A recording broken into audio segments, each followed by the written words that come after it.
Les hommes n'aiment pas les femmes qui, intellectuellement, financièrement, les dépassent. Je combats le mot femme politique. Je combats cette association de mots-là.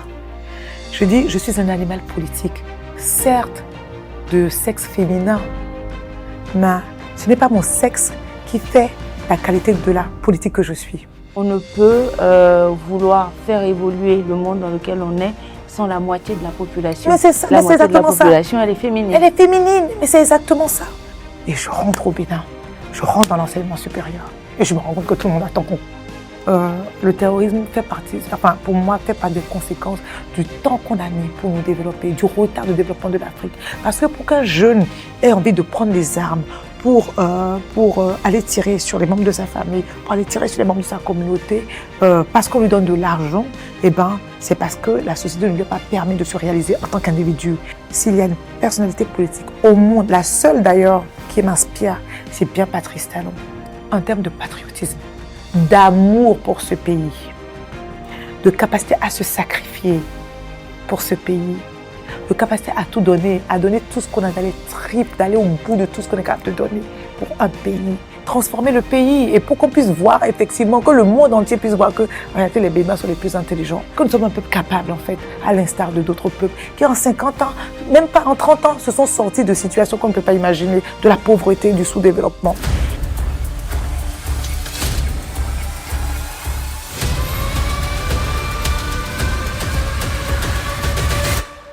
Universitaire, chimiste, femme politique béninoise, élue députée au niveau de la 8e législature de 2019 à 2023, puis nommée en 2024 par le président Patrice Talon, ministre conseillère au niveau de l'enseignement supérieur. Mesdames et messieurs, recevons ensemble aujourd'hui, dans la grande interview de Fognon Maïmouna Kone, Madame Sedami Médégan Fagla. Bonjour Madame Sedami. Bonjour Madame Foné. Comment vous allez? Madame Foyon. C'est ça. Bonjour Madame Foyon. Comment vous allez? Je vais très bien, ça va. Nous sommes en période de campagne en ce moment. Juste un peu de fatigue, mais bon, c'est une fatigue motivante. Oui, ça se sent surtout pas au niveau des traits. Merci en tout cas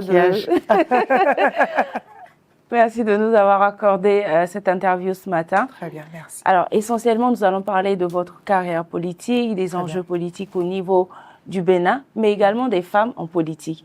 Mais avant tout, on souhaiterait savoir comment tout cela a démarré pour vous dans le domaine politique, puisque vous êtes chimiste de formation, universitaire.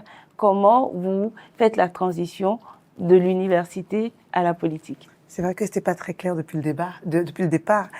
Quand j'étais étudiante ou même quand j'étais jeune, je n'ai jamais pensé être politique dans ma vie.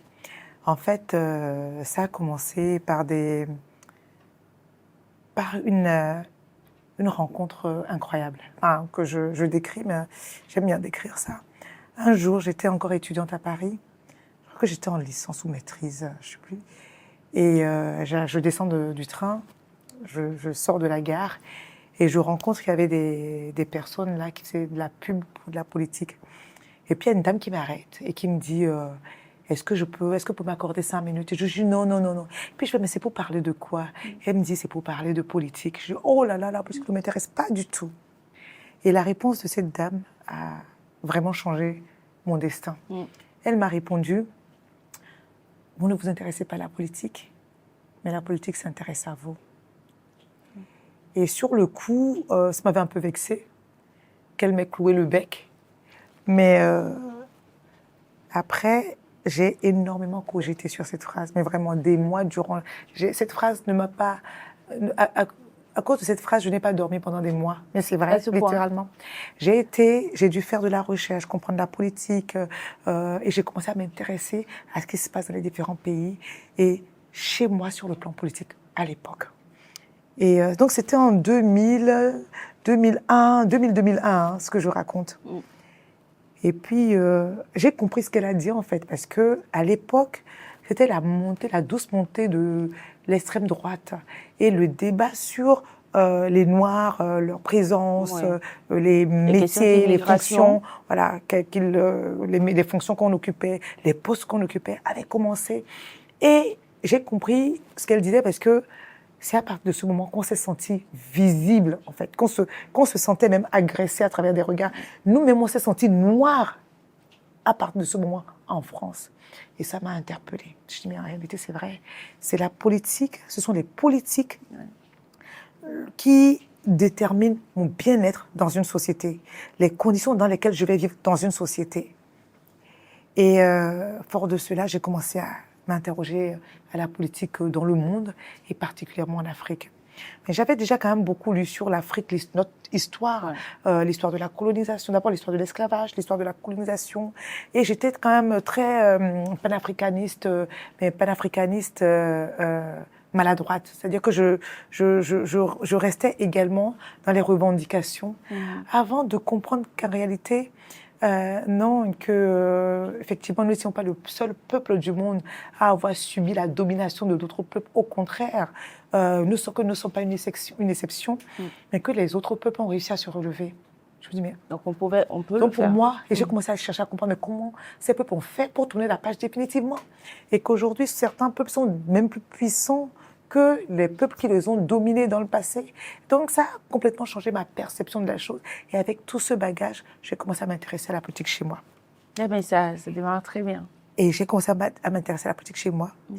Et j'ai compris, je vais dire quelque chose qui peut glacer les gens, mais que à l'époque, en tout cas dans ces années-là, les groupes qui nous dirigeaient, le système qui était là, ne reflétait pas l'intelligence des Béninois. Et ça m'a révoltée parce que j'étais dans un pays où, en fait, partout où tu passes, au boulot, même déjà pendant mes études, les gens me disaient, mais t'es intelligente, donc tu viens d'où? Et la question tu viens d'où générait chez moi un complexe parce que j'estimais que quand on te demande tu viens d'où, les gens vont regarder chez toi et ils doivent voir la performance qu'ils voient chez toi. Doivent stopper, ils doivent le refléter. Et j'ai commencé à avoir des complexes. Là, à avoir honte de dire de donner le nom de mon président à l'époque. Parce que quand vous dites, quand vous répondez que vous venez du Bénin, que vous avez réussi à décrire, qui ne voit toujours pas, hein, après avoir dit que c'est entre le Nigeria, le Togo, le Ghana, ne voit toujours pas. On vous demande c'est qui votre président. Les gens commencent à aller voir. Et j'ai commencé à m'intéresser aux interventions du président d'alors. J'ai commencé à avoir un peu de complexe. Je dis, mais ça ne nous ressemble pas. Et du coup, en fait, vous voyez le cheminement. Après ça, je commence à m'intéresser aux réalisations de ce système politique dans mon pays et au scandale, à la gabegie, à la mauvaise gestion, à tout. Et ça, je me suis dit, bon, écoute, il y a deux choses l'une. Où je reste là à critiquer et puis je vis les complexes et tout, ou je participe à changer les choses et j'estimais qu'il fallait changer les hommes, d'accord, mettre les personnes les plus indiquées, des personnes visionnaires pour transformer le pays et pour qu'on puisse voir effectivement, que le monde entier puisse voir que en réalité les Béninois sont les plus intelligents, que nous sommes le peuple le plus intelligent, le plus fier, que nous sommes un peuple capable en fait, à l'instar de d'autres peuples qui en 50 ans, même pas en 30 ans, se sont sortis de situations qu'on ne peut pas imaginer, de la pauvreté, du sous-développement. Donc en 2015, c'était la transition pour aller vers notre système. Et pour moi, il fallait d'abord trouver le groupe ou le leader qui m'inspirait par sa propre vie, en fait,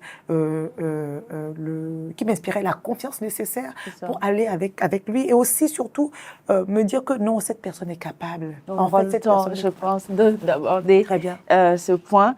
Mais c'est très intéressant comment vous arrivez à avoir cette influence extérieure. Ouais. Mais en tant que femme, en tant qu'étudiante, avoir grandi dans une famille qui est totalement scientifique, comment cela a été accepté chez vous? Parce que vous êtes jusque-là la seule personne de votre famille à être dans le domaine politique. Absolument. Comment tout ça s'est mis en place? Est-ce qu'il y avait un conditionnement familial qui était propice à l'éclosion du leader que vous êtes? Pas du tout. Ce que je peux dire, c'est que je suis d'une famille d'intello. Mais vraiment d'intello. Mon père est médecin, chercheur, les deux, est super intelligent. Ma mère est médecin, super intelligente.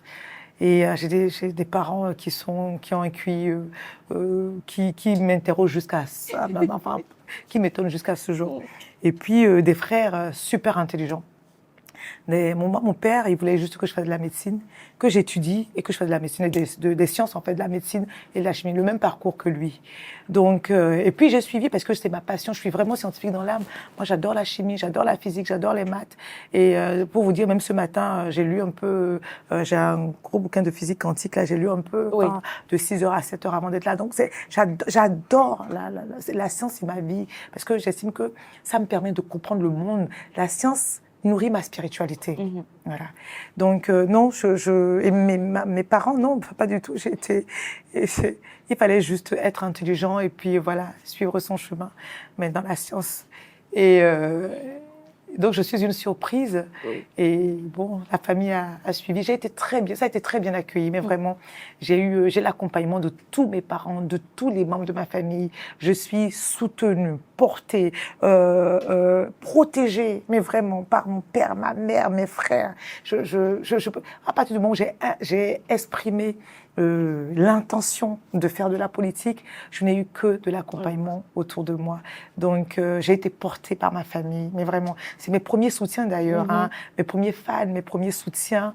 Et non, voilà, j'ai pas eu d'obstacle en tout cas. J'ai pas été préparée, mais j'ai pas eu d'obstacle. Ah, mais ça c'est très intéressant, voilà. En tout cas pour votre parcours et pour les femmes. Et en ce qui concerne ce point justement de soutien, on remarque que dans nos pays, principalement en Afrique de l'Ouest, mais c'est vrai qu'on n'est pas un cas isolé. On a une faible représentativité féminine dans la politique. Est-ce que, de par votre parcours, de ce que vous avez eu à observer, il y a des phénomènes ou en tout cas des obstacles que vous avez rencontrés ou que vous pensez qui se dressent comme des barrières sur le chemin des femmes dans le domaine politique? Oh, oui. Effectivement, on a une faible représentativité des femmes, mais ce n'est pas un cas isolé, comme vous l'avez dit. Sur tous les continents du monde, tous les continents ont rencontré ces difficultés-là. Parce que, qu'on le veuille ou non, l'histoire a réservé une place aux femmes dans la société. Quelle que soit la société, quelle que soit la culture, quel que soit l'endroit du monde où on se trouve, les sociétés humaines ont toujours réservé une place particulière à la femme, qui est la place de celle qui s'occupe des enfants. Et de ça est né un certain nombre de fantasmes. J'aime beaucoup dire que les sociétés humaines ont entouré les femmes de leurs fantasmes, de ce qu'on voudrait qu'elles soient, sans se préoccuper une seule seconde du fait que la biologie ne fait pas d'elles des êtres surhumains. La biologie fait d'elles des êtres capables de donner la vie, de mettre au monde l'enfant, mais la biologie n'influe pas forcément sur les qualités et les défauts. Et donc, la société a réservé une place aux femmes. Et cette place, c'est celle qui doit protéger tout le monde, qui doit éduquer les enfants, qui doit faire à manger, qui doit être c'est la femme doit être douce, elle doit pas aimer les conflits, elle doit apaiser tout le monde et tout. Et cette place, les femmes, de par l'éducation dans les cellules familiales, dans les noyaux, dans les familles, de par ce que la société, la pression sociétale, les femmes empruntent le chemin pour respecter ces fantasmes, pour répondre aux fantasmes que les hommes ont d'elles, en fait. Et les barrières qui s'élèvent sont liées à la confiance en elles, à la capacité de se dire qu'on peut résister à un homme, qu'on peut tenir tête à un homme, que ce n'est pas parce qu'un homme vous engueule, crie sur vous, dit qu'il sait tout, que ça veut dire qu'il faut en avoir peur, qu'il faut être capable de dire oui, non, moi aussi je sais tout en fait, j'estime que je sais tout. J'estime que je sais mieux que toi et j'estime que je peux gueuler plus que toi. Et c'est cette capacité qui fait que les femmes ont davantage peur. Et puis, dans notre contexte, la femme, elle n'a pas crié plus fort qu'un homme. Une femme qui parle plus fort qu'un homme, une femme qui s'expose, une femme qui peut passer des réunions, je sais pas moi, la nuit en réunion avec des hommes, tout de suite. On lui attribue des vices qu'elle n'a pas. Et puis, donc, lorsqu'on est une femme, les femmes, lorsqu'elles sont en couple, les maris ne voient pas cela d'un bon œil. Et puis, chez nous, il y a quelque chose qu'il ne faut pas négliger. Les hommes n'aiment pas les femmes qui intellectuellement, financièrement, les dépassent. Je le disais hier à quelqu'un. Mais c'est la vérité. On peut raconter tellement d'exemples sur ça. Moi, je connais un couple. Lorsqu'ils étaient étudiants, ils sont tous les deux connus en fac de médecine, d'accord? Et la femme, l'homme, a demandé à la femme il fallait juste être médecin généraliste pour elle. Et elle avait dit qu'elle ne voulait pas autre chose. Du moment où elle a demandé, elle a voulu se spécialiser et qu'elle a été au bout de son désir de spécialisation, le couple s'est cassé. C'est pour vous dire jusqu'où ça va. Oui. Donc ce n'est pas seulement dans la politique ce que je vous dis, c'est sociétal en fait. Les hommes ont encore du mal à accepter que intellectuellement, les femmes sont au même niveau. Oui. On peut trouver les mêmes valeurs, les mêmes forces et les mêmes faiblesses chez l'être biologiquement féminin que chez l'être biologiquement masculin. Et tout ça crée un contexte, un environnement, parce que forcément les hommes vont vers les secteurs les plus où voilà qu'on appelle l'ego masculin est flatté, est mis en valeur, et donc il constitue de ce fait un environnement qui n'est pas rassurant pour la femme, parce qu'en politique, malheureusement, de fait de cette présentation socioculturelle, la situation est que c'est une branche, c'est un secteur qui est dominé par les hommes. À partir du moment où c'est dominé par les hommes, les décisions sont prises par les hommes, qu'il faut passer beaucoup de temps avec les hommes, il faut forcément du caractère, il faut de la confiance en soi pour pouvoir y aller. Et donc la première barrière, c'est ça. La deuxième barrière, je le dis, elle est financière. Parce que dans nos sociétés, ce sont les hommes qui ont l'indépendance financière, qui ont l'autonomie financière. Et en politique, chez nous, il faut dépenser énormément d'argent. Et c'est pour ça que le Bénin est extraordinaire avec la réforme du système partisan qui en fait fait que ce ne sont plus les individus qui financent les partis politiques ou des individus créent leur parti et financent ces partis de leur poche, mais où nous avons des partis politiques dont le fonctionnement est financé par l'État. Donc, ce qui permet de réguler totalement. Et de mettre tout le monde au même niveau, avec les mêmes chances de départ. Exactement. La femme n'a plus à faire cet effort-là que les hommes faisaient pour se hisser politiquement, pour se hisser politiquement. Vous savez, à l'époque, il y a une époque chez moi où, jusqu'en 2018, avant qu'on adopte la réforme du système partisan, chez moi, c'était donc des individus qui créaient leur parti dans leur région selon leurs aspirations. Donc, on avait des partis politiques on les appelait même, le parti politique à son nom, on disait le parti politique le parti politique le parti de la famille, de ça. Et comment on faisait les promotions? Si tu veux être député, il faut donner de l'argent, il faut donner des millions. Et si tu veux être tête de liste, c'est 60 millions, c'est 80 millions, c'est 100 millions. Si tu veux être deuxième, c'était par position que vous souhaitez occuper. Et vous devez, et la compétition de qui donnera le plus est menée en amont. Et en aval, vous n'êtes pas forcément positionné. Combien de femmes africaines, béninoises, étaient prêtes ou sont prêtes à faire cela, même celles qui ont les moyens? Même celles qui ont les moyens. Que le résultat final n'est même pas garanti. Oui, même au Nigeria, où on voit des femmes ultra riches, on n'a pas beaucoup de femmes en politique parce que, voilà, et puis le résultat n'est pas forcément garanti. Donc, il y a un certain nombre de pesanteurs, dont déjà la confiance que les femmes ont en elles-mêmes, leur capacité à bousculer cela, à ne pas avoir peur d'y aller vers les hommes. Et à demeurer dans un environnement masculin, à se sentir bien, sereine. Moi, je suis bien, je sais pas, j'ai jamais de soucis. Peut-être parce que j'ai 2 garçons qui me suivent. Enfin, moi, j'ai une petite sœur, mais elle est venue très tard. On a 15 ans de différence. Donc, j'ai grandi avec mes frères. Mais je me sens à l'aise je me sens bien, autant avec les hommes qu'avec les femmes. Donc, j'ai pas eu ce qu'on appelle cette peur-là. Au contraire, c'est ça. Donc, voilà, pour moi, c'est ça les deux gros, les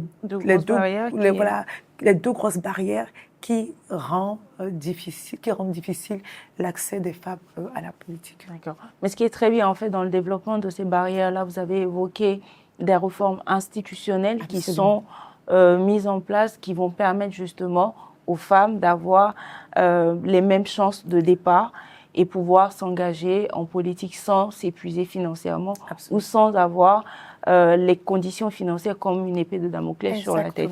Et ça, c'est très, très intéressant. Exactement. Maintenant, j'aimerais bien qu'on parle un peu de votre parcours, de l'impact du give back, du legacy que vous laissez. Aujourd'hui, vous êtes une femme politique influente, vous avez été députée, vous êtes ministre, conseillère aujourd'hui. Qu'est-ce que vous direz de votre leadership en tant que femme en politique? Comment décrirez-vous votre leadership, votre approche et votre vision des choses? Comment vous mettez tout en musique? Alors d'abord, je ne sais pas si j'ai un leadership, mais je vous remercie de le dire. La première chose que je voudrais dire, c'est que je combats le mot femme politique. Je combats cette association de mots-là. Je dis, je suis un animal politique, certes de sexe féminin, mais ce n'est pas mon sexe qui fait la qualité de la politique que je suis. Absolument pas. Et je dis qu'il faut attendre de moi les mêmes comportements, les mêmes qualités, les mêmes défauts qu'on trouve chez mes compères politiques de sexe masculin. J'insiste bien parce que je veux qu'on comprenne que pour moi, la biologie ne détermine pas forcément votre personnalité. Et donc, c'est un groupe de mots. Chaque fois qu'on me dit, vous êtes en tant que femme politique, je dis, oh là là là, je suis un animal politique. De biologie. La biologie, ma condition biologique est la condition féminine, mais je suis un animal politique. Alors, donc, ce que je voudrais d'abord envoyer comme image, c'est ça. Il ne faut pas qu'on éduque nos filles en disant qu'elles seront des filles, qu'elles seront des femmes en politique, et qu'en tant que femme politique, non, c'est stigmatisant en réalité. Et ça peut, non seulement c'est stigmatisant, parce qu'on attend des femmes qu'elles expriment quelque chose qui reflète pour moi juste le fantasme de la société. Qu'elles soient différentes des hommes, c'est le fantasme encore là de la société, je suis désolée. Donc, il faut qu'on arrête ce débat-là de femmes politiques.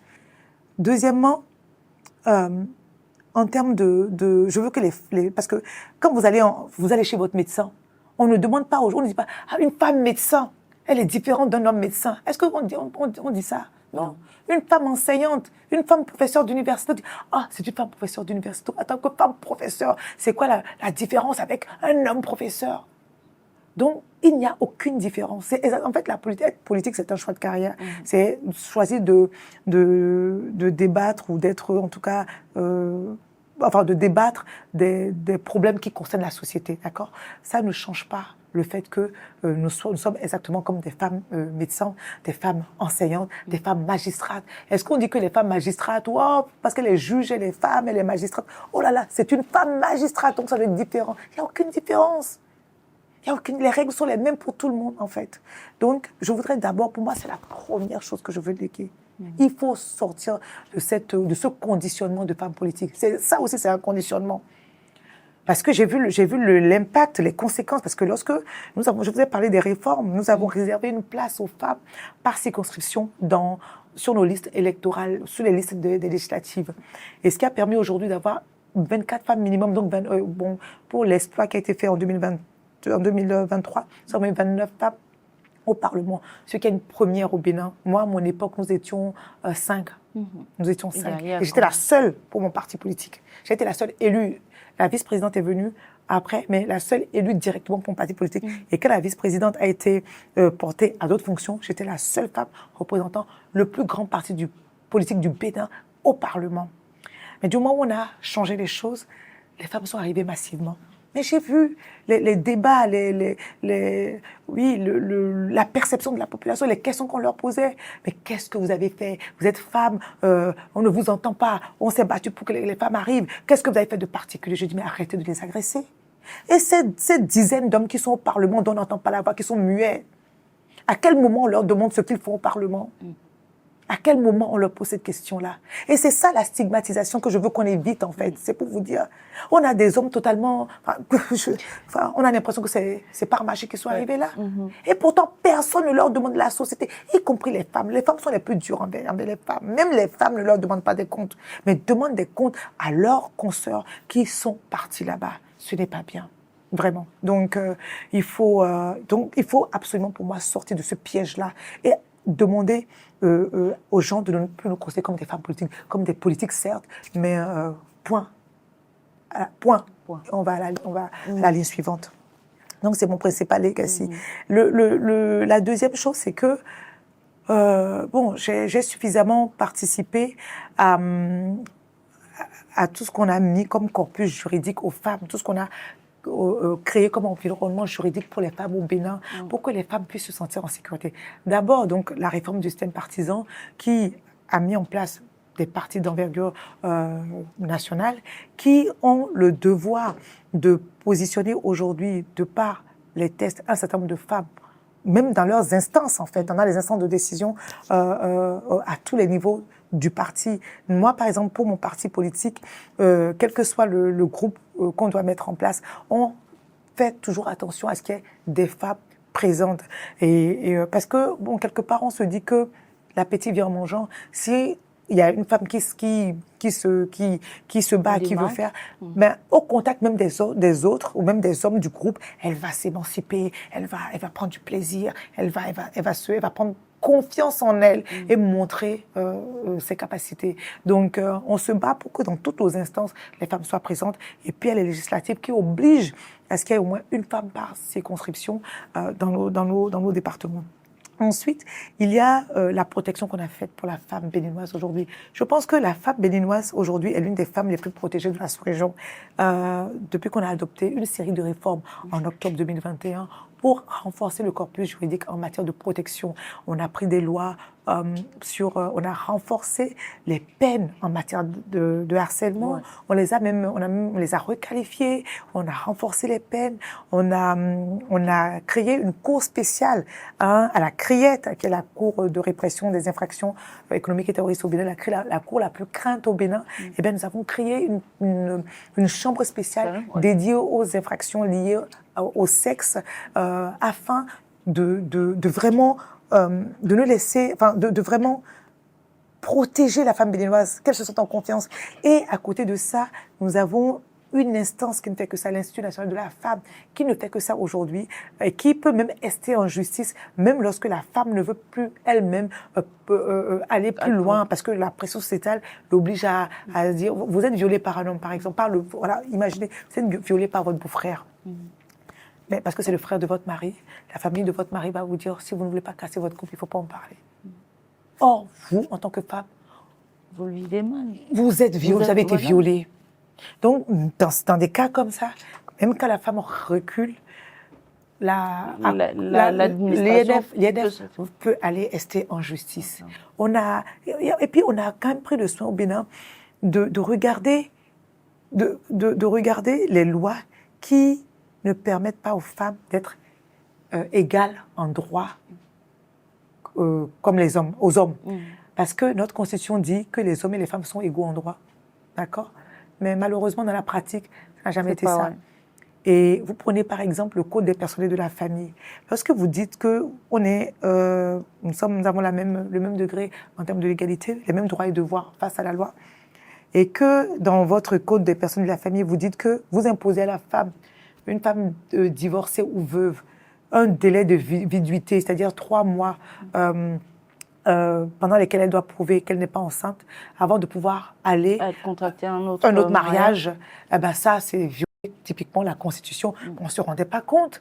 La société ne se rendait pas compte. Donc, on a aboli le délai de viduité. On a dit, à partir du moment qu'elle peut prouver qu'elle n'est pas enceinte pour le défunt mari ou pour le mari avec lequel elle a contracté le divorce, eh ben, elle est libre de se marier. Par exemple, le nom, le patronyme. Oui. Le patronyme chez nous, bon, le patriarcat oblige, comme dans toutes les sociétés africaines et même du monde, la France a changé quand donc dans toutes les sociétés mondiales, c'est l'homme qui transmet son patronyme à l'enfant. Aujourd'hui au Bénin, la femme également peut transmettre son patronyme et si elle décide, donc le couple décide du patronyme qu'on va donner à l'enfant, ça peut être le nom de la femme en premier, ça peut être seulement le nom de la femme, ça peut être le nom du mari et de la femme, comme ils veulent. Mais si par exemple dans un couple, la femme veut donner son patronyme et l'homme refuse, le juge inscrit les deux en mettant le patronyme du monsieur, du mari en face, en premier et celui de madame en deuxième. Donc aujourd'hui, la femme béninoise peut donner son nom à son enfant. Donc voilà, donc il y a un certain nombre de choses, de travaux auxquels j'ai intensément participé, dont j'étais la cheville ouvrière, qui font qu'aujourd'hui, je suis fière de ce legacy en tant que femme politique que je suis en train de construire, parce que je n'ai pas terminé. Non, voilà, que je suis en train de construire pour la femme politique pour la femme béninoise tout court, pour toute femme qui vit sur le territoire national, qui vit au Bénin, ou toute femme de nationalité béninoise, pour qu'elle puisse se sentir en confiance. Voilà. En tout cas, je pense, je retiens quelques mots, c'est que dans l'exercice de votre leadership, ou en tout cas dans l'action que vous menez en politique, il est important pour vous qu'on puisse considérer les femmes en politique comme des femmes, enfin des êtres politiques, oui. Pas aller toujours sur le genre et avoir les mêmes exigences qu'on a envers ces femmes-là qu'autant envers les hommes. Bien sûr. Vous remarquerez qu'il y a qu'en politique qu'on parle de femmes politiques. Pourquoi on ne parle pas de femmes médecins? Pourquoi on ne parle pas de femmes enseignantes, de femmes magistrates?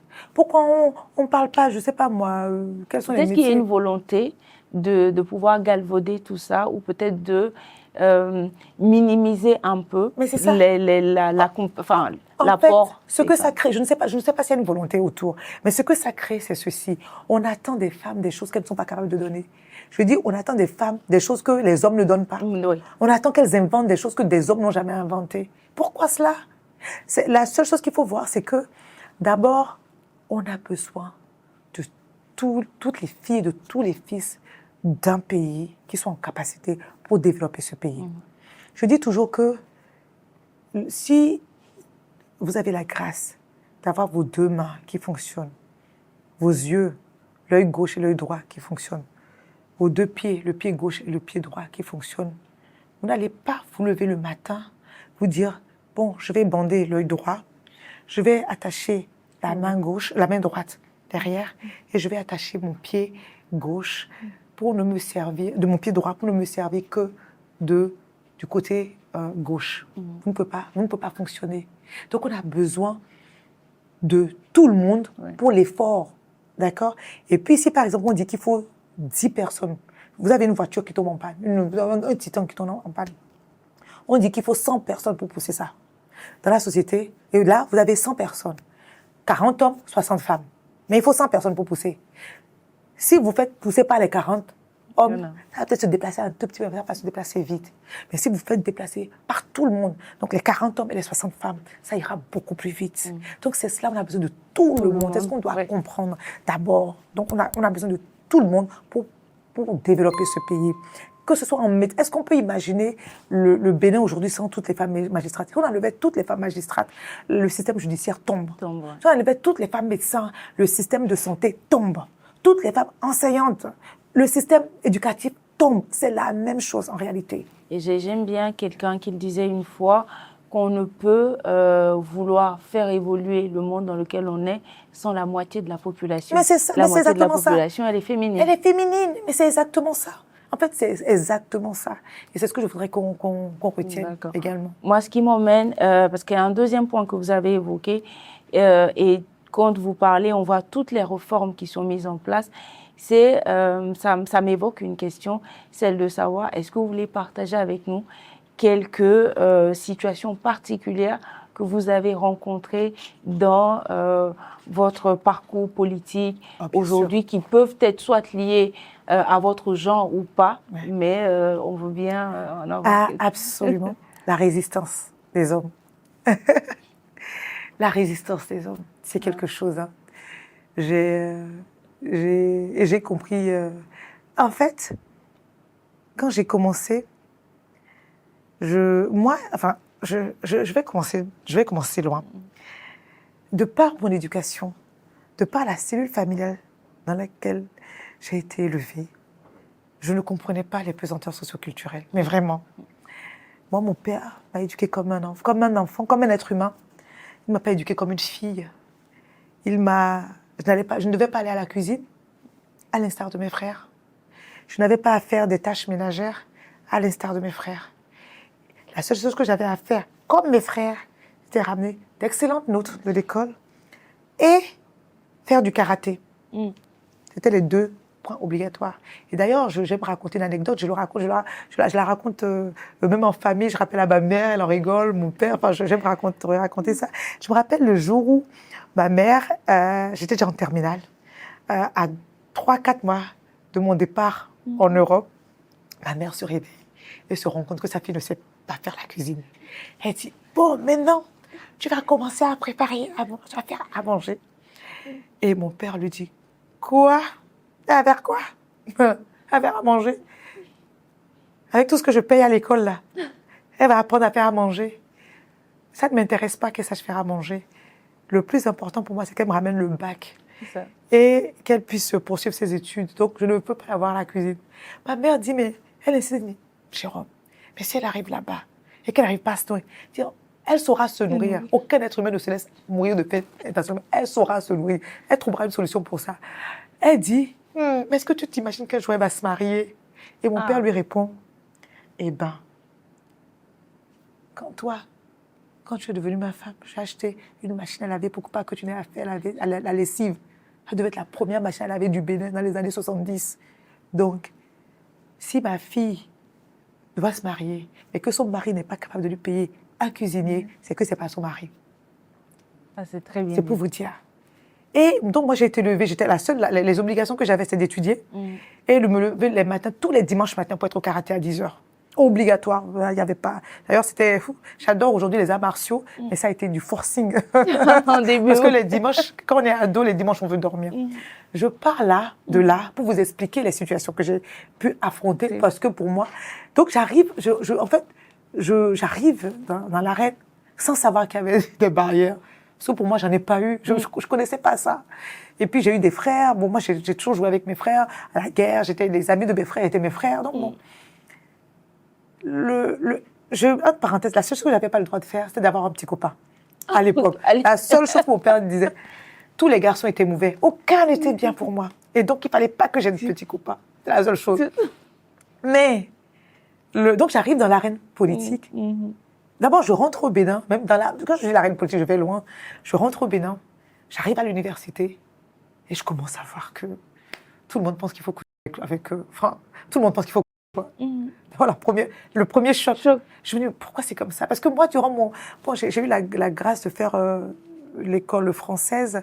Et pendant mes études, moi, je passais ma vie avec mes enseignants, passionnés de physique-chimie, de la seconde à la terminale.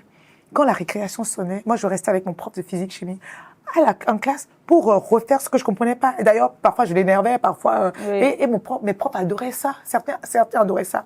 Et à l'université, durant tout mon parcours universitaire, moi, mes profs me connaissaient tellement que... je me rappelle, en première année, deuxième année d'université, il y a un prof qui restait, quand il finissait le cours et il ne retournait pas dans son bureau, il restait de là-bas, dans l'amphithéâtre. Mademoiselle Médégan, je ne vais pas au bureau, hein. Donc ne me suivez pas. Mais j'ai jamais eu peur, en fait, des hommes. J'ai jamais été dans un environnement où je devais avoir peur des hommes. Et je rentre au Bénin. Je rentre dans l'enseignement supérieur. Et je me rends compte que tout le monde attend qu'on... En fait, tout le monde, il y avait des petits sourires, des petits mots, des petits choses. Et on vous regardait. Je me dis, c'est quoi ça? Je suis tombée où là? Et là, je suis où là? Donc je prends conscience là qu'il y a quelque chose. Mais je n'avais pas encore tout compris, parce que là, pour moi, c'était facile à gérer. J'arrive dans l'arène politique et je comprends que les hommes ne sont pas prêts. En fait, ils ne sont pas prêts d'avoir des hommes les femmes qui leur disent ce qu'il faut faire. D'avoir des femmes qui leur disent des choses.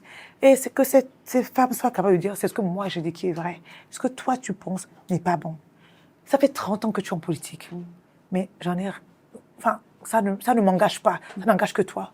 J'estime que moi qui ai commencé hier, là, c'est ce que j'ai dit là, qu'est-ce qu'il faut faire. Les hommes n'étaient pas prêts.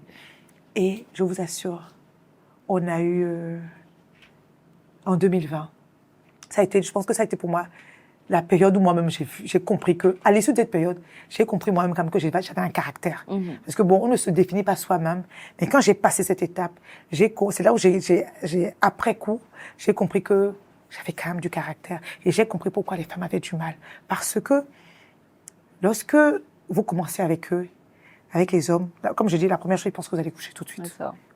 Quand ils se rendent compte que c'est pas le rapport que vous aurez avec eux, et que vous leur donnez du respect, vous les appelez grands frères, grands frères, ils estiment que bon, de par ce lien fraternel que vous voulez, vous créez avec eux, vous allez, parce que la culture africaine, c'est quand vous appelez quelqu'un fofo, la personne, vous la respectez. Ça veut dire que c'est ce que la personne dit. Que vous allez, c'est la personne qui dit le dernier mot. C'est ça. Donc, arrive un moment où ils essaient de faire jouer ça. Et vous dites, non, t'es mon fofo, mais ça n'engage pas le fait que tu es le dernier mot. Pas du tout. Ouais. Et là, résistance. Ils se mettent entre eux. Ce que moi j'ai vécu qui m'a profondément marqué, aujourd'hui j'en parle, mais j'en parle beaucoup d'ailleurs, mais c'est que les hommes se mettent ensemble pour prendre des décisions. Ils vous isolent. Et ensuite ils viennent vers vous, ils vous disent, on s'est mis ensemble, on a décidé, c'est comme ça. Et effectivement, si vous n'avez pas le caractère nécessaire pour dire non, pour dire que ça ne se passera pas comme ça, et résister aux pressions qu'ils vont vous mettre, vous ne pouvez pas durer en politique. Vraiment. Vous ne pouvez pas durer en politique. Et moi, j'ai traversé cette situation en 2020. Et quand vous résistez, parce qu'après vous résistez, voilà, ils se mettent ensemble pour vous traiter de tous les noms. Enfin, la société, comment dire, ils s'écrivent sur vous, Ouais. ils insultent sur vous, ils inventent des mensonges, des ragots sur vous. Et là, il faut également avoir le mental nécessaire de passer cette période-là, de dire, bon, c'est ce qu'ils pensent, ça ne m'engage pas. Ouais. Ce qu'ils pensent de moi ne reflète pas qui je suis. Et les personnes qui doivent me connaissent, ça seulement suffit. Je n'ai pas besoin que la société entière me connaisse, ait une bonne idée de qui je suis pour me sentir résister, pour me sentir légitime. Donc il faut passer toutes ces étapes-là pour arriver à un moment où, quand vous parlez, ils vous écoutent. Ils vous écoutent. Voilà. Et puis, voilà. Et puis, il faut avoir la capacité de dire, bon, moi j'ai dit, ce sera comme ça ne sera pas autrement. Voilà. Donc ça demande beaucoup de caractère. En tout cas, ça demande une capacité à résister. Alors, après coup, hein, parce que bon, quand je vivais ça, je ne me disais pas que je vivais ça. Moi, je vivais ça naturellement, parce que bon, voilà. Vous disiez, en fait, c'est le train-train quotidien. Non, même pas.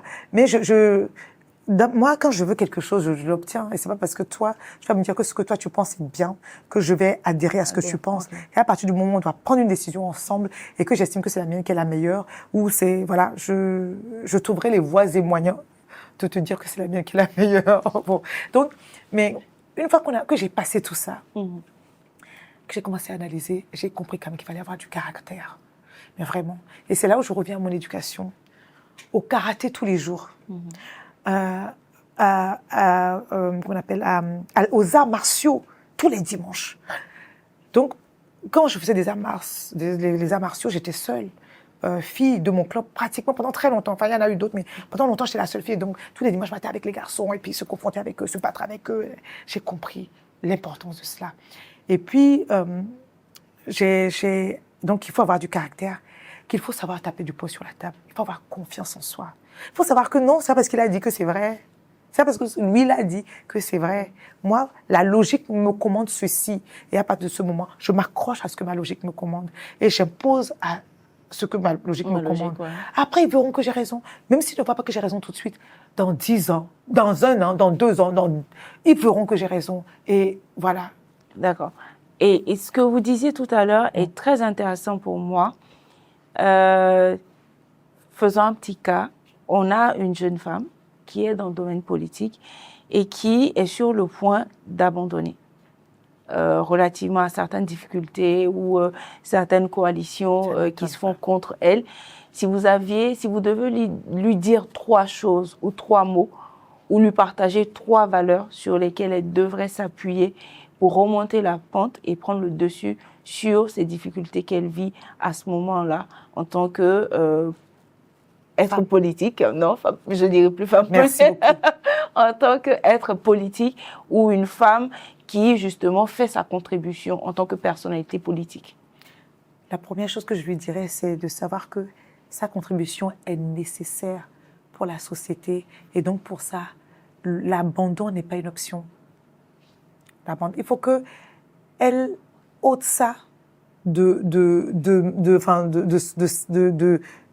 tout ce qui peut s'offrir à elle comme solution. L'abandon n'est pas une solution. Faut supprimer ça. Donc, elle est condamnée à continuer pour la société. La deuxième chose, de se fier à sa logique. Si elle estime que c'est ce chemin qu'il faut suivre, voilà la manière dont il faut le suivre, voilà ce qu'il faut faire, il faut qu'elle s'accroche à cela. Mais vraiment. La seule chose, c'est qu'à un moment, Vous savez, nous sommes avec des êtres humains. Il faut de la diplomatie. D'accord? Il faut pouvoir, parfois, amadouer, mais parfois taper du poing sur la table. Là où il faut amadouer, là où il faut être gentil, il faut le savoir. Mais là, il faut taper du poing sur la table. Là, il faut gueuler, il faut le savoir. Il faut qu'elle ait le courage de gueuler, de taper du poing sur la table. Ça ne se passera pas comme ça. C'est surtout ça, c'est la capacité à dire ça ne se passera pas comme ça qui fait la différence. Donc, on n'abandonne pas. Non, on ne laisse pas. C'est pas une option. C'est pas une option. Parce que le peuple africain a besoin de tout le monde. En fait, je dis que le comportement des autres ne peut pas déterminer mes convictions. Ne peut pas tracer mon chemin. Non. Après de ce moment, l'abandon n'existe pas. On va fight. Il faut se dire qu'elle est condamnée à faire son chemin avec cette génération avec laquelle elle est. Moi, c'est ce que je dis, c'est mes amis, c'est ma famille. On va se battre aujourd'hui, demain on va rigoler, après-demain on va se battre, après-demain... Comme une fratrie d'ailleurs. Et je vous assure, moi j'adore mes camarades, je les aime tous. Je les aime fraternellement, je les appelle mes frères, Fofo. Mais je le sens vraiment comme ça. Pour moi, ce sont mes frères. Mais quand je me bats avec mes frères, ça n'enlève pas. Je ne fuis pas la famille parce que je me suis battue avec mes frères. Même là, on se bat et on trouve les moyens de se réconcilier également. Donc, de se dire que c'est une famille, en fait, de se sentir en famille, de résister aux coups de poing et de rester digne, d'avoir confiance en elle, de taper du poing sur la table quand il faut. D'accord, ça c'est très bien noté. Et vous, dans votre parcours, est-ce qu'il y a des femmes, que ce soit en début ou même dans le cours de votre carrière, qu'elles soient béninoises ou à l'international, en tant qu'actrice politique qui vous inspire ou desquelles vous tirez des éléments pour chaque fois construire Malheureusement, je vais vous décevoir, mais non. Comme je vous l'ai dit, en fait,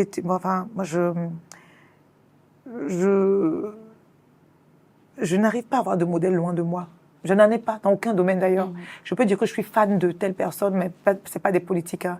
Je suis mon artiste préféré étant, mon écrivain préféré étant, mon artiste préféré aujourd'hui. Je suis éclectique. J'adore José, j'adore Roselyne Layo, j'adore Vano Baby, j'adore Bobo Way, j'adore Beyoncé, j'adore... voilà, donc je suis éclectique. J'adore Rihanna. Oui. Donc je suis dans la variété, je suis éclectique. Pourvu que la musique me plaise. Donc, je n'ai, à part ça, à part les gens dont je suis fan, je n'ai pas d'admiration pour un homme, une femme politique, loin de moi. Toi, je n'en avais pas. Je vais vous dire pourquoi je n'en avais pas. Mais donc, dans ma cellule, autour de moi, il n'y a pas de femme politique qui m'inspire. C'est pas ma manière de fonctionner. Je ne fais pas des choses parce que quelqu'un m'inspire. Je fais des choses parce que j'ai envie de les faire. En fait, ce qui me drive, c'est à l'intérieur. Mais aujourd'hui, quand j'ai commencé en 2016, j'ai commencé dans un groupe dont le leader était Patrice Talon. Et je peux vous assurer que s'il y a une personnalité politique au monde, la seule d'ailleurs qui m'inspire, c'est bien Patrice Talon. En termes de vision. D'abord, non, avant la vision, en termes de patriotisme, d'amour pour ce pays, de capacité à se sacrifier pour ce pays, de capacité à tout donner, à donner tout ce qu'on a dans les tripes, d'aller au bout de tout ce qu'on est capable de donner pour un pays. Ça, c'est la première chose. Ensuite, donc, de patriotisme, en fait. Et ensuite, en termes de vision. Parce que on rêvait grand, mais on rêvait grand. Et courir très, très vite pour y arriver, alors là, il y a un monde. Il nous a appris à courir vite pour y arriver. Et il a été ce leader qui a su transformer les politiques béninois, a su nous obliger à nous transformer, à nous transcender, à nous révéler, à nous, comment on appelle, à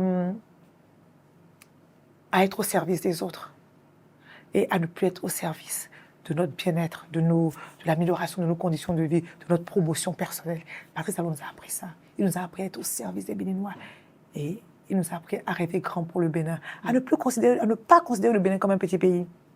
Il nous a appris cela.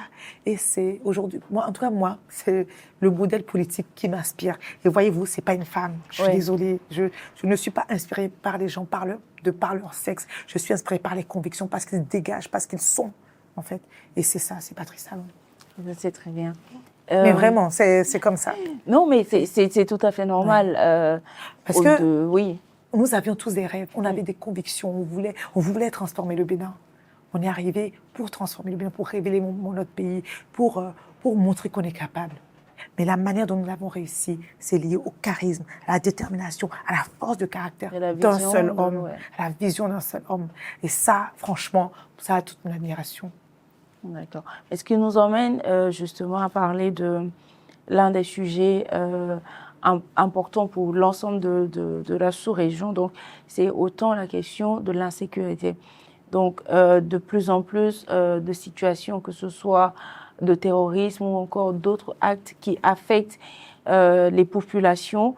Est-ce que aujourd'hui, vous pensez que le Bénin, dans tout l'arsenal qu'il met en place, arrive à protéger les populations qui sont affectées par ces différents actes terroristes et qui peuvent souvent créer des déplacements, des vulnérabilités économiques pour les populations? Absolument. D'abord, la première chose que nous faisons, c'est que nous protégeons dans les zones où nos frontières nous avons des frontières avec les pays où le terrorisme le terrorisme fait rage. Nous ne laissons pas rentrer chez nous.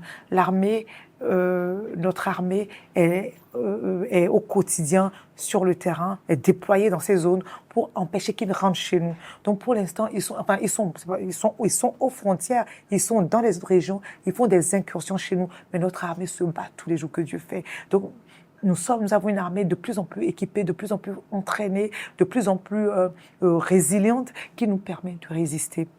Et donc, alors, maintenant, à côté de ça, à part la défense, ce qu'on fait, c'est qu'on amène le développement économique là-bas également. Parce que je reste persuadée que ce sont les conséquences de notre sous-développement.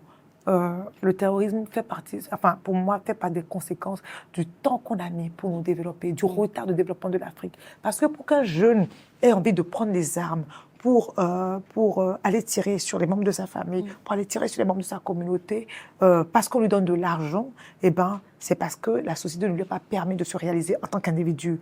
Et c'est l'instinct de survie de l'humain fait que pour survivre, vous allez aller vers là où vous pouvez vous réaliser en tant qu'individu. Donc, tant que nos sociétés africaines ne permettront pas à la nouvelle génération, aux jeunes, de se réaliser en tant qu'individu, de leur tracer un chemin, de leur créer les conditions nécessaires pour s'épanouir, ils chercheront des solutions, même les plus extrêmes.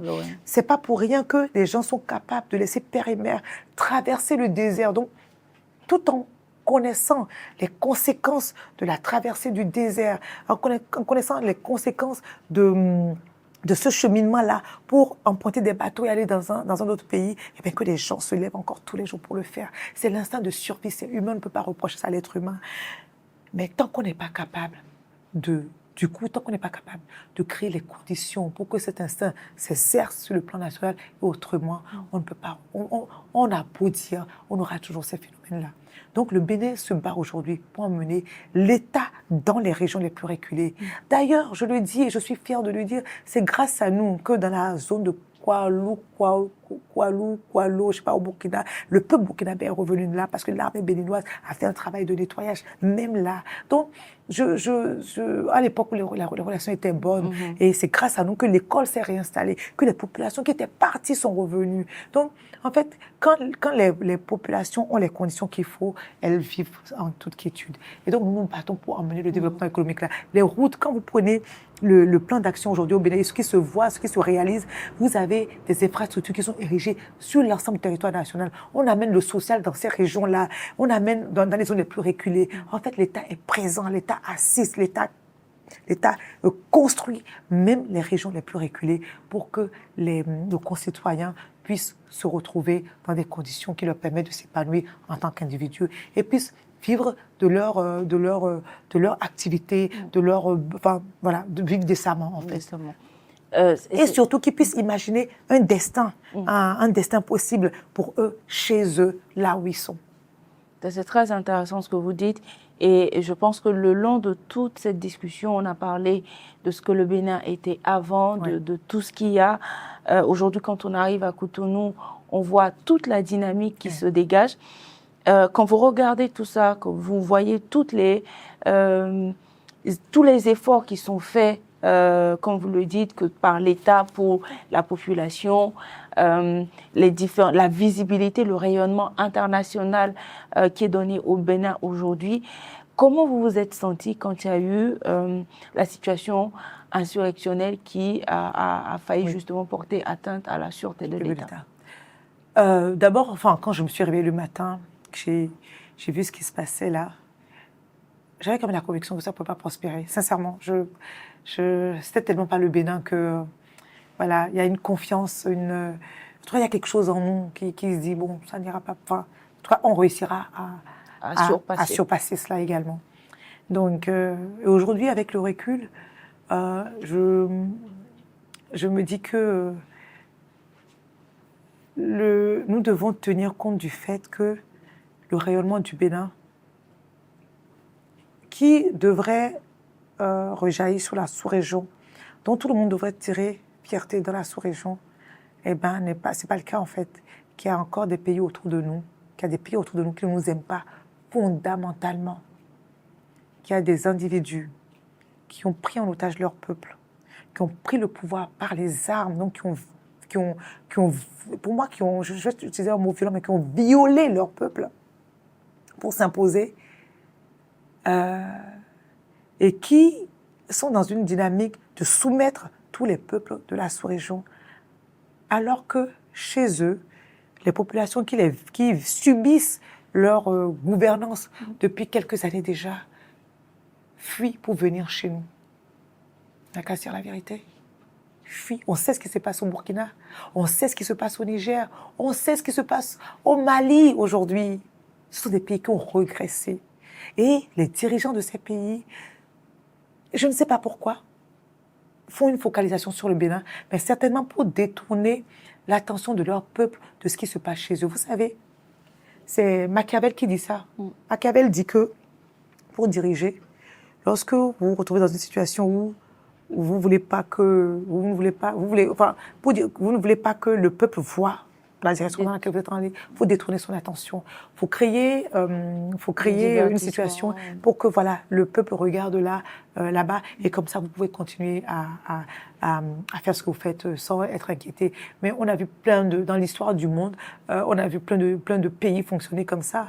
Lorsque vous prenez les pays occidentaux, au lieu de s'appesantir, de trouver des solutions pour les problèmes de vieillissement de la population, au lieu de trouver des solutions sur les problèmes qui vont se poser à eux, qui ont commencé à se poser à eux aujourd'hui et qui vont se poser demain, liés au vieillissement de la population,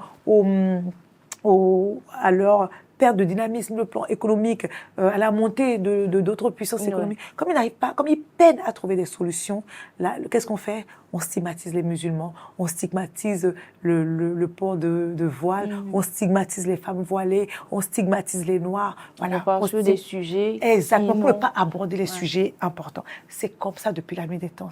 Mais aujourd'hui, c'est le Bénin qui est victime de ça. Malheureusement, notre géographie fait qu'on ne peut pas se déplacer, mais nous allons continuer à briller.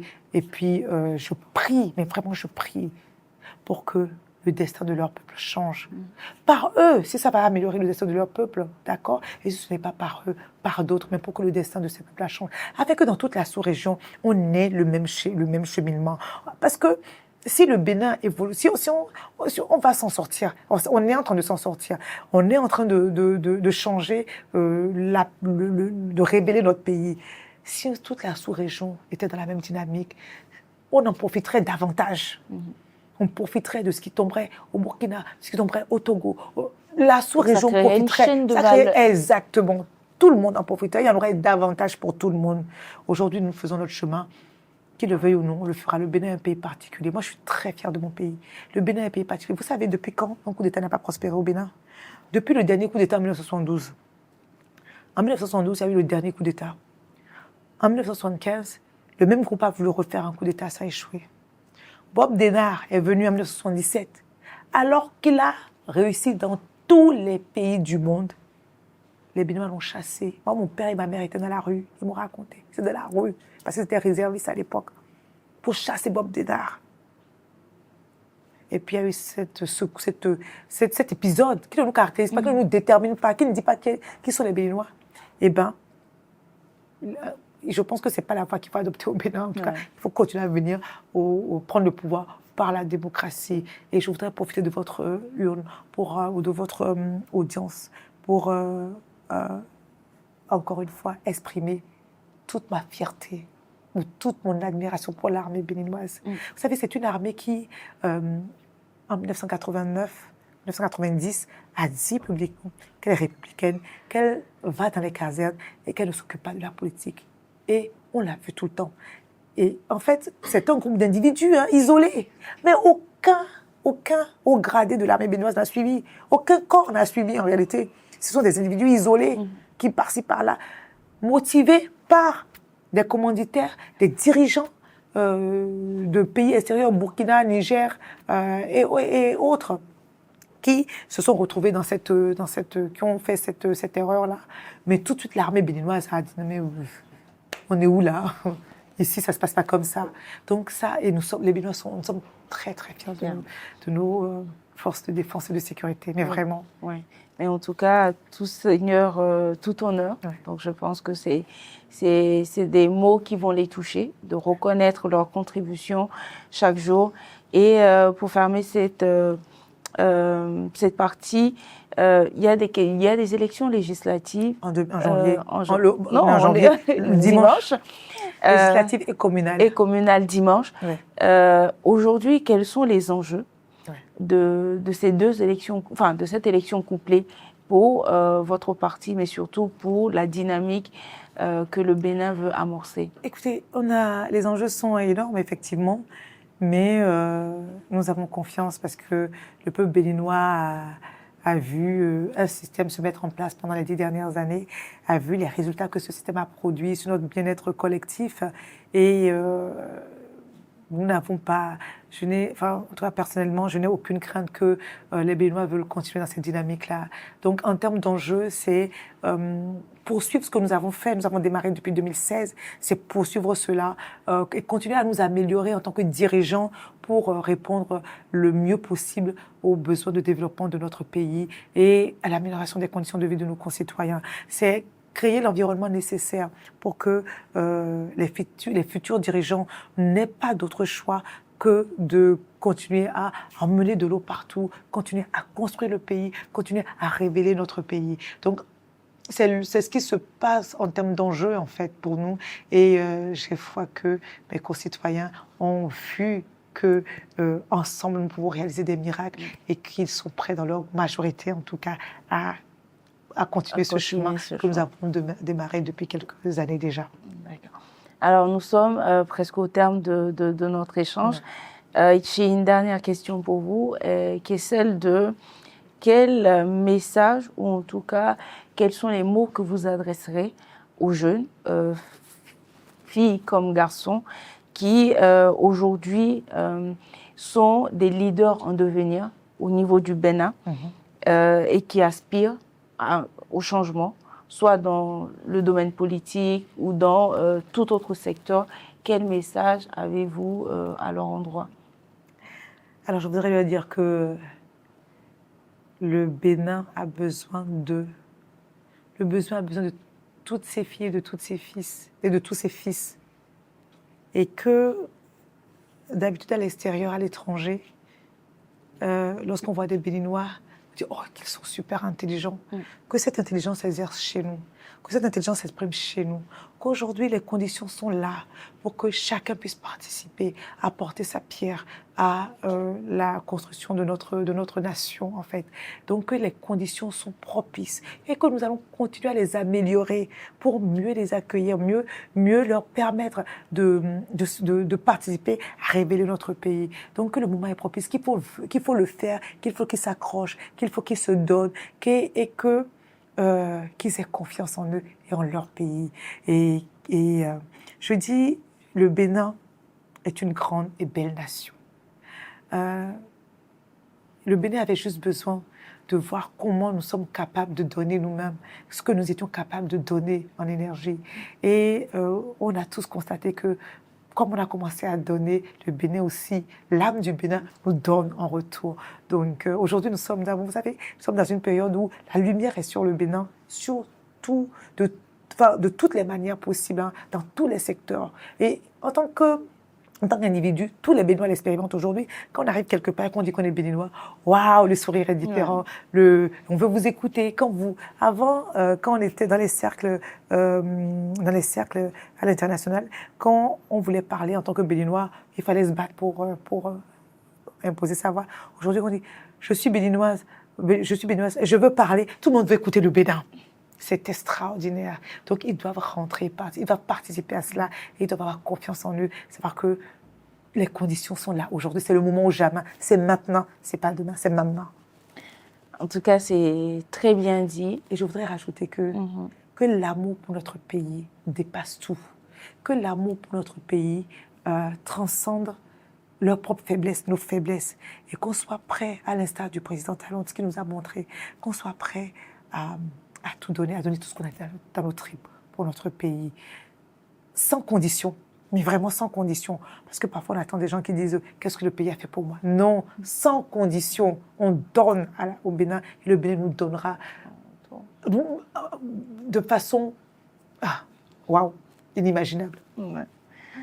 D'accord. Alors, j'ai pour la dernière question, elle est relative à votre fonction actuelle. Ouais. En tant que ministre conseillère au niveau de l'enseignement supérieur, vous êtes scientifique vous-même, quelles sont aujourd'hui les grandes réformes et aussi votre vision au niveau de votre ministère?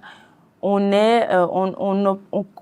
perçoit clairement que le Bénin a compris, ou en tout cas le gouvernement béninois a compris les enjeux du numérique, de la technologie et de la science. Absolument. Comment tout cela s'imbrique et quelle a été votre contribution dans la compréhension et dans tout ce qui se déploie aujourd'hui comme politique publique, comme action du gouvernement pour justement dynamiser le secteur de l'enseignement supérieur. Alors aujourd'hui, nous menons des réflexions profondes pour un meilleur usage, en tout cas pour utiliser tout ce que le numérique offre aujourd'hui, la technologie offre aujourd'hui comme solution pour améliorer la qualité des enseignements qu'on donne dans nos universités. Nous allons vers le téléenseignement. Nous avons un programme de téléenseignement qui va démarrer, si tout se passe bien, à la rentrée prochaine, donc qui est très posé dans les réflexions et dont la mise en œuvre a démarré.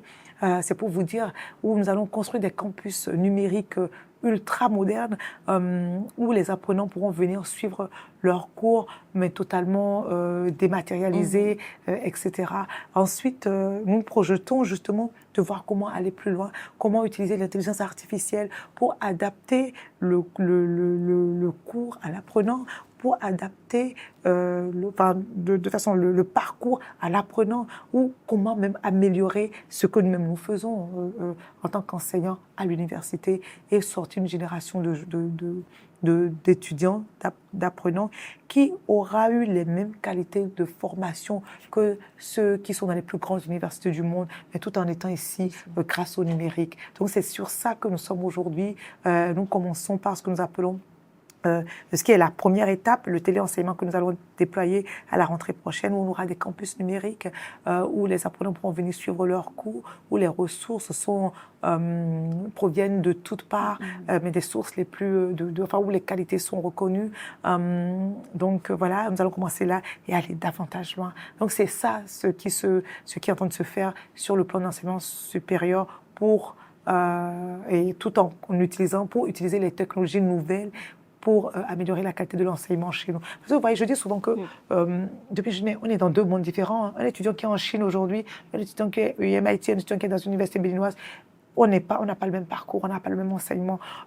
Donc, comment faire, grâce à la technologie aujourd'hui, pour permettre à nos apprenants d'avoir les mêmes qualités d'enseignement qu'un étudiant dans la plus grande université chinoise, un étudiant dans la plus grande université américaine, un étudiant dans la plus grande université française. Comment faire pour leur créer les mêmes conditions d'apprentissage chez nous, voilà. Donc, on est en réflexion, en utilisant le numérique. Donc, on est en réflexion en ce moment sur ce volet. En tout cas, je pense que vous pouvez être très fiers parce qu'on le dit tous, le Bénin a compris, en tout cas, le gouvernement béninois comprend les enjeux du numérique et surtout comment accompagner le système pour dynamiser le secteur Donc, c'est quelque chose qu'on vous reconnaît. Merci Je pense beaucoup. que c'est un honneur. Merci beaucoup. Madame Médégan, merci beaucoup de nous avoir accordé ce temps d'échange. Merci pour votre générosité dans le partage, pour votre parcours, ce que vous faites pour votre pays, mais ce que vous inspirez aussi au niveau de votre pays. Merci. Nous sommes au terme de cet échange. Est-ce que vous avez un dernier mot avant que nous terminions l'émission? Alors, le dernier mot, c'est le Bénin, c'est the place to be. Le Bénin, c'est un pays extraordinaire. C'est le pays le plus beau, pour moi, du monde. C'est le pays qui a la culture la plus riche, la plus dense, la plus intense. Et j'invite le monde entier à venir découvrir le Bénin, mais vraiment, et à venir sans crainte.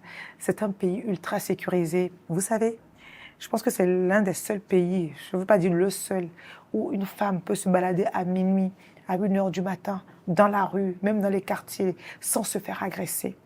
Où on peut utiliser son téléphone sans se le faire arracher. Donc pour moi, c'est l'un des pays les plus sécurisés au monde. Donc aujourd'hui, en tout cas, donc il faut venir au Bénin. Je vous invite à venir visiter mon pays. Je vous invite à venir apprendre de mon pays et apporter vos contributions à mon pays. Merci. Merci à tous de nous avoir suivis. Nous terminons cet épisode de la grande interview de Fonyo Maïmouna Koné et nous avions pour inviter Madame la ministre conseillère de l'enseignement supérieur, Madame Médégan Fagla, que nous avons reçue, qui est une femme politique béninoise, une universitaire, une chimiste. J'espère que son parcours vous aura inspiré. Nous vous donnons rendez-vous très bientôt dans un nouvel épisode de la grande interview de Fonyo. Prenez soin de vous.